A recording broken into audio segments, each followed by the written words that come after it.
محترم حاضرین، السلام علیکم ورحمۃ اللہ وبرکاتہ۔ مجھے جو بات کرنی ہے اس کا جو عنوان مجھے جس پہ بات کرنی ہے وہ عنوان ہے قرآن کی ہماری زندگی میں اہمیت۔ میں خاص طور سے توجہ چاہوں گا آپ سبھی لوگوں کا۔ یہاں پہ جو اہمیت الفاظ ہے یہ ہم تمام انسانوں کے لیے بہت معنی رکھتا ہے۔ دیکھا جائے تو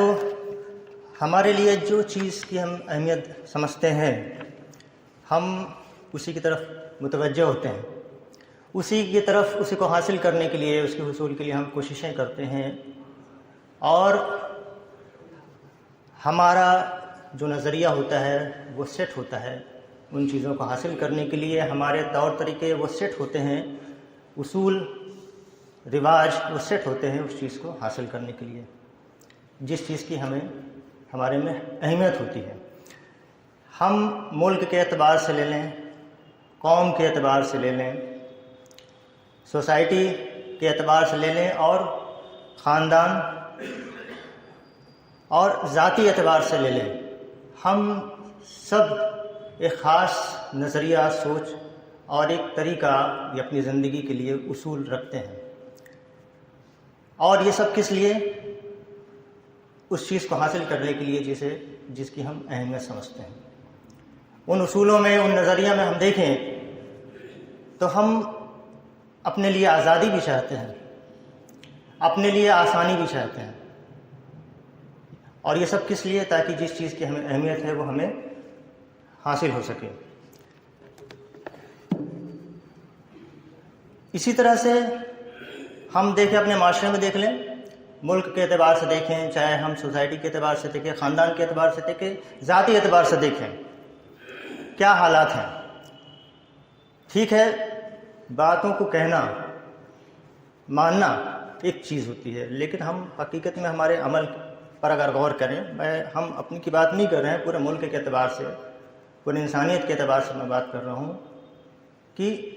کس طرح کا نظریہ ہے، کس طرح کے عمل ہیں، کیا اصول ہیں، اس پہ غور کریں تو اس کا نتیجہ آج ہمارے سوسائٹی میں، انسانی سماج میں کیا ہے؟ کیا ہم اس میں پا رہے ہیں کہ سب کے ساتھ انصاف ہو رہا ہے، سب کے حقوقوں کو ادا کیا جا رہا ہے؟ کیا چیز حرام اور کیا حلال ہونی چاہیے، کیا اسی کے مطابق ہے؟ تو ہم پا رہے ہیں کہ اس میں کمزوروں کے ساتھ زیادتی ہے، ظلم ہے، حق مارا جا رہا ہے،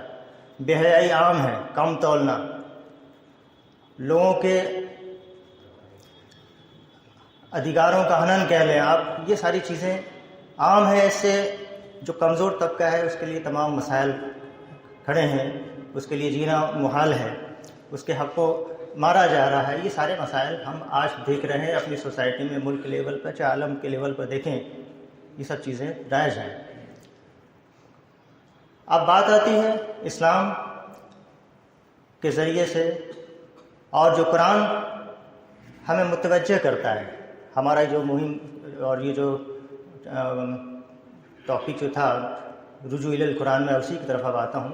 کہ آخر یہ کیا دعوت پیش کرتا ہے۔ ہم دیکھتے ہیں کہ قرآن مجید جو اللہ تعالیٰ کی طرف سے ہماری رہنمائی کے لیے اتارا گیا، اس میں بھی ایک نظریہ ہے، اس میں بھی کیا چیزوں کی اہمیت ہو سکتی ہے انسانوں کے لیے اس کا ذکر ہے، اور ان کے حصول کے لیے کیا طریقے ہو سکتے ہیں اس کا ذکر ہے۔ ہمارے سماج کے اعتبار سے لے لیں، ہمارے ذاتی اعتبار سے لے لیں، کس میں ہماری کامیابی ہے، کس میں ہمارے طور طریقے میں بہتری ہے، اور نتیجے کے اعتبار سے کس کا انجام بہتر ہے، اس کا بھی ایک نظریہ، ایک نصیحت، رہنمائی اور طریقہ پیش کیا گیا ہے۔ کس میں؟ قرآن مجید میں، جو اللہ کا کلام ہے، جس نے انسانوں کو پیدا کیا، تخلیق کی، جو جانتا ہے کہ انسان کی فطرت کیا ہے اور اس کے لیے بہتر کیا ہے، تو اللہ تعالیٰ نے اس قرآن مجید کو اتارا انسانوں کی رہنمائی کے لیے، تب جبکہ انسان کو عقل بھی دی ہے۔ اس کے ساتھ اس کے لوگ بڑے بزرگ ہیں جو اس کو نصیحت کرتے ہیں، ٹھیک ہے، ان سب چیزوں کے باوجود بھی اللہ تعالیٰ نے اس چیز کی ضرورت سمجھی، انسان کا نظریہ، طور طریقے، اس کے مقصد ان سب چیزوں کے اعتبار سے اللہ تعالیٰ نے اس کی رہنمائی کے لیے قرآن مجید اتارا. اور اس قرآن مجید میں کیا نظریہ پیش کیا گیا؟ میں نے ابھی جو ایک خاکہ پیش کیا اس کے مقابلے میں ایک کیا نظریہ پیش کیا گیا؟ سب سے پہلے کہ ایک اللہ کی عبادت کرنا ہے. ایک نظریہ جس میں آزاد ہے ایک انسان کہ وہ اپنے کاموں میں کبھی اس چیز پہ غور نہیں کر رہا ہوتا ہے کہ وہ اس کو دیکھنے والا اس کو پروردگار یا اس کا حساب لینے والا ہے. اور قرآن کے ذریعے جو نظریہ پیش کیا جا رہا ہے کہ ہاں اس کا ایک پروردگار ہے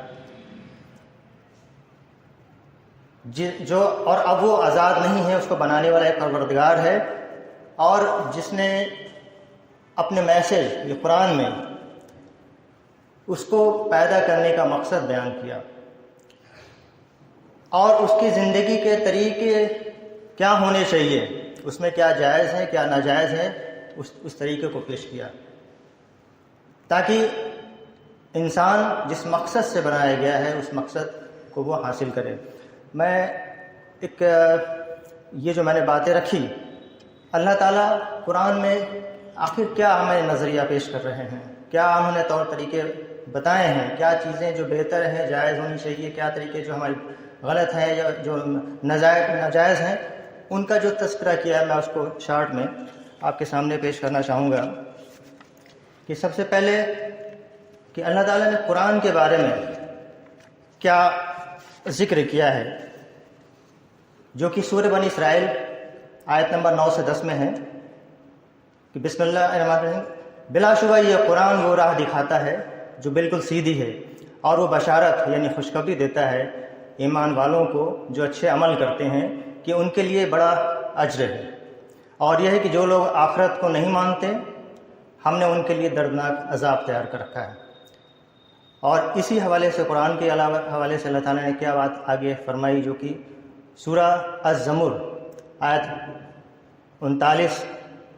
آیت 23، اس میں اللہ تعالیٰ نے ارشاد فرمایا کہ اللہ نے بہترین کلام اتارا ہے، ایک ایسی کتاب یعنی قرآن جس کے سبھی حصے آپس میں ملتے جلتے ہیں، جو رخ کو پھیر دیتی ہے، ایسا بدلاؤ لاتی ہے، رخ کو پھیر دیتی ہے. اس سے ان لوگوں کے رونگٹے کھڑے ہو جاتے ہیں جو اپنے رب سے ڈرنے والے ہیں، پھر ان کے بدن ان کے دل نرم ہو کر اللہ کی یاد کی طرف متوجہ ہو جاتے ہیں. یہ اللہ کی ہدایات ہے، اس سے وہ ہدایت دیتا ہے جس کو وہ چاہتا ہے، اور جس کو اللہ گمراہ کر دے تو اس کو کوئی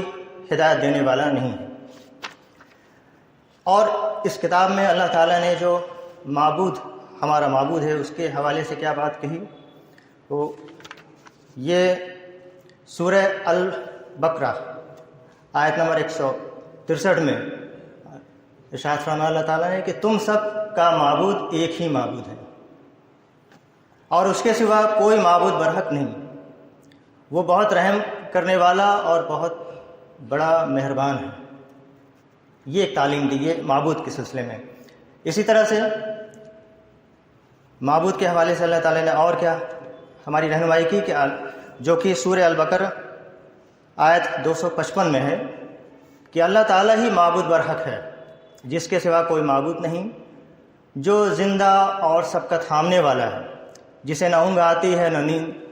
اس کی ملکیت میں ہے زمین اور آسمان کی تمام چیزیں. کون ہے جو اس کی اجازت کے بغیر اس کے سامنے سفارش کر سکے؟ وہ جانتا ہے جو کچھ اس کے سامنے ہے اور جو ان کے پیچھے ہے، اور وہ اس کے علم میں سے کسی چیز کا بھی احاطہ نہیں کر سکتے یا غالب نہیں آ سکتے مگر جتنا وہ چاہے. اس کی کرسی کی وسعت نے زمین اور آسمان کو گھیر رکھا ہے، اور اللہ تعالیٰ ان کی حفاظت سے نہ تھکتا ہے اور نہ اکتاتا ہے، وہ تو بہت بلند اور بہت بڑا ہے. تو یہ اس طرح سے معبود کے حوالے سے نصیحت کی گئی کہ ہمارا معبود کون ہے، اس کی صفات کیا ہے، اس کے اختیارات کیا ہیں، اس کی قدرت پاور کیا ہے جسے ہمیں ماننا ہے. اور ہم جب مانیں گے تو ظاہر بات ہے کہ اب جو نظریہ اور جو ہمیں زندگی گزارنے کا طریقہ پیش کر رہا ہے اب ہمیں اس پر عمل کرنا ہے. اپنی خواہش، اپنی آزادی، اپنی مرضی کا طریقہ اسے چھوڑنا ہوگا. اسی طرح سے معبود کے ہی حوالے سے ایک بات کو اللہ تعالیٰ نے اور واضح کی، جو کہ سورہ الکہف آیت 111 میں ہے کہ اور یہ کہہ دیجئے کہ تمام تعریف اللہ ہی کے لیے ہے، جو نہ اولاد رکھتا ہے اور نہ بادشاہت میں کسی کو شریک و ساتھی رکھتا ہے، اور نہ وہ کمزور ہے کہ اسے کسی حمایتی کی ضرورت پڑے، اور تو اس کی پوری بڑائی بیان کرتا ہے۔ تو یہاں پر یہ واضح کیا کہ وہ ایک اکیلا اللہ ہے، اور اس کی کوئی اولاد، کوئی وارث نہیں، نہ کوئی حمایتی نہیں، وہ اپنے آپ میں مکمل اور اپنے آپ میں جو ہے بے نیاز ہے۔ اسی طرح سے یہ باتیں جو قرآن میں آئیں ہمارے ذہن میں بیٹھ جائیں اس طرح سے کہ ہمیں یقین آ جائے، اور وہ یقین اس لیول کا ہو کہ ہماری زندگی میں اب تبدیلی آ رہی ہیں، تو وہ اس کے لیے بھی ہماری رہنمائی کی اور ہماری تعلیم اور تربیت کے لیے اللہ تعالیٰ نے سورہ یاسین میں آیت 33 سے 37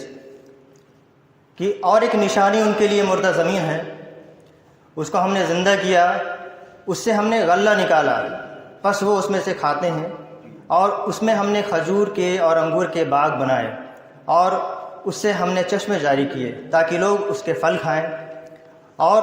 اس کو ان کے ہاتھوں نے نہیں بنایا تو کیا وہ شکر نہیں کرتے؟ پاک ہے وہ ذات جس نے سب چیزوں کے جوڑے بنائے، ان میں سے بھی جن کو زمین اگاتی ہے اور خود ان کے اندر سے بھی، اور ان میں سے بھی جس کو وہ نہیں جانتے۔ تو بہرحال اس طرح سے اللہ پر یقین کو مضبوط کرنے کے لیے بھی اس میں نشاندہی پیش کی۔ اس کے علاوہ میں شارٹ میں آگے بات کو بڑھا رہا ہوں وقت کو دیکھتے ہوئے کہ ہمارے سوسائٹی میں اللہ تعالیٰ نے کن چیزوں کی اصلاح سے متعلق نصیحتیں کی، جس میں کیا چیز ہمارے لیے جائز ہے، ناجائز ہے، بے حیائی کو روکنے کے حوالے سے، زناکاری کو روکنے کے حوالے سے،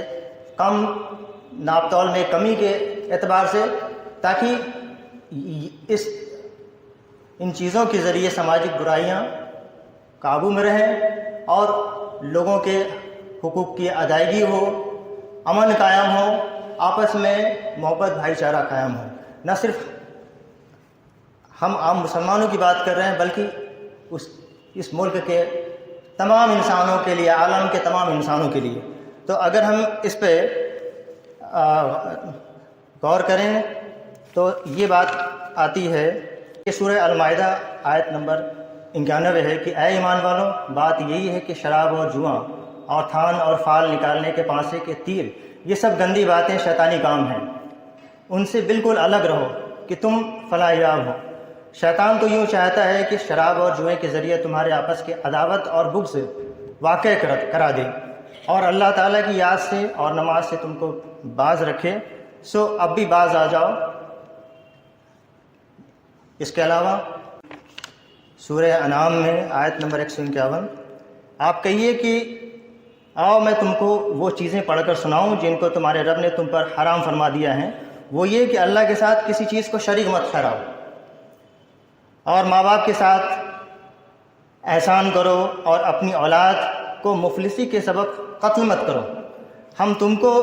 اور ان کو رزق دیتے ہیں، اور بے حیائی کے جتنے طریقے ہیں ان کے پاس بھی مت جاؤ، خواہ وہ اعلانیہ ہوں خواہ وہ پوشیدہ، اور جن کا خون کرنا اللہ نے حرام کر دیا ہے اس کو قتل مت کرو، ہاں مگر حق کے ساتھ۔ ان کاموں کی تاکیدی حکم دیا ہے تاکہ تم سمجھو۔ اسی طرح سے زنا کے لیے جو ہے منع کیا گیا، یتیم کے مال کی حفاظت کے لیے اور اس تک پہنچے اس کے لیے نصیحت کی۔ ناپنے کے سلسلے میں سورہ بنی اسرائیل میں آیت نمبر 34 سے 35 میں اللہ تعالیٰ نے ارشاد فرمایا کہ اور جب ناپنے لگو تو بھرپور پیمانے سے ناپو اور سیدھے ترازو سے تولو، یہی بہتر ہے اور یہی انجام کے لحاظ سے بہت اچھا ہے۔ تو اس طرح سے قرآن شریف میں ہم جب دیکھتے ہیں تو اللہ تعالیٰ نہ صرف ہمارے سب سے پہلے نظریہ ایک معبود کو ماننا، اور اس کے بعد ہمارا کیا مقصد ہے اور ہمارے سوسائٹی میں کیا برائیاں ہیں جن سے ہمیں بچنا ہے، ان سب کا اللہ تعالیٰ ذکر کرتا ہے قرآن مجید میں۔ تو ہمیں چاہیے کہ ہم اور تفصیل سے پڑھیں، یہاں اتنا وقت نہیں ہے کہ میں اور چیزوں کو بھی رکھتا، تو یہ ہمارے پڑھنے کی کتاب ہے، سمجھنے کی کتاب ہے، اسے ہم تلاوت کریں، اس کے معنوں پہ غور کریں اور اس کو زندگی میں عمل میں لائیں۔ جو نظریہ اور جو طریقہ اس میں پیش کیا گیا ہے اس کو اپنی زندگی میں لائیں، اور ہمیں چاہیے کہ ہم نہ صرف اپنی زندگی میں لائیں، بلکہ اس کے لیے کہا گیا ہے کہ ہم دوسروں تک بھی جو ہے باتوں کو پہنچائیں۔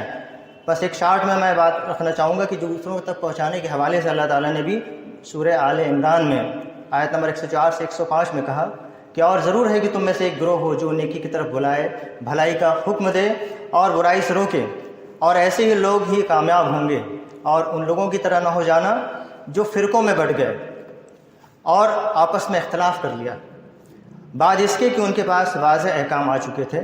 اور ان کے لیے بڑا عذاب ہے۔ بس اب میں اپنی بات یہیں تک ختم کروں گا۔ وآخر دعوانا ان الحمد للہ رب العالمین۔ شکریہ۔